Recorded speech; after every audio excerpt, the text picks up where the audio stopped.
Sobering study of the signed treaties and charters between Britain and the United States exposes a shocking truth. The United States has always been, and still is, a British Crown colony. King James I was famous not for just changing the Bible into the King James Version, but for signing the First Charter of Virginia in 1606. That charter granted America's British forefathers a license to settle and colonize America. The charter also guaranteed that future kings and queens of England would have sovereign authority over all the citizens and colonized land in America stolen from the Indians. After America declared its independence from Great Britain, the Treaty of 1783 was signed. That treaty specifically identifies the King of England as the Prince of the United States and contradicts the belief that America won the War of Independence. Although King George III of England gave up most of his claims over his American colonies, he kept his right to continue receiving payment for his business venture of colonizing America. If America had really won the War of Independence, they would never have agreed to pay debts and reparations to the King of England. When Congress passed the 13th Amendment to the Constitution, the U.S. President was made subservient to the King of England. The 13th Amendment is called the Title of Nobility Amendment and forbids U.S. presidents and their officials from using royal titles like king or prince or baron. For some mysterious reason, the 13th Amendment, which was ratified in 1810, no longer appears on current copies of the Constitution.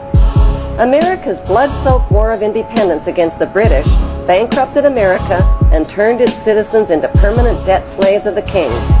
In the War of 1812, the British torched and burned to the ground the White House and all U.S. government buildings and destroyed ratification records of the U.S. Constitution. 1 century later, a corrupt U.S. Congress committed the biggest theft in world history. They passed Paul Warburg's Federal Reserve Act in 1913, handing over America's gold and silver reserves and total control of America's economy to the Rothschild banksters. Most Americans still believe that the Fed or Federal Reserve is the government. It is not.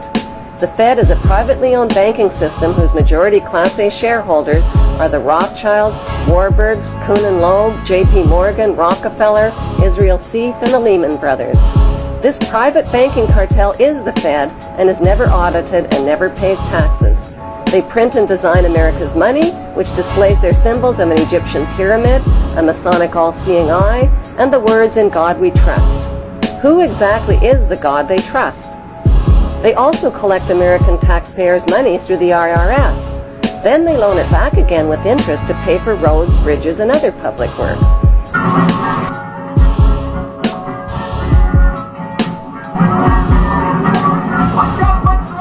American presidents are handpicked and financed by these special interest power groups.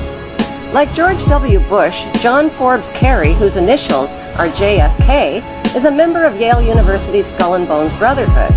The Forbes part of John Kerry's name identifies his descendancy from Captain Robert Bennett Forbes, who was a drug runner for the Rothschilds' opium drug trade with China in the 1800s. Most U.S. citizens believe that the United States is a country and that the president is the most powerful man on earth. The United States is not a country. It is a corporation, and the president is president of the corporation of the United States. He and his elected officials work for the corporation, not for the American people. Since the United States is a corporation, who owns the corporation of the United States? Like Canada and Australia, whose leaders are prime ministers of the Queen and whose land is called Crown Land, the United States is just another Crown colony.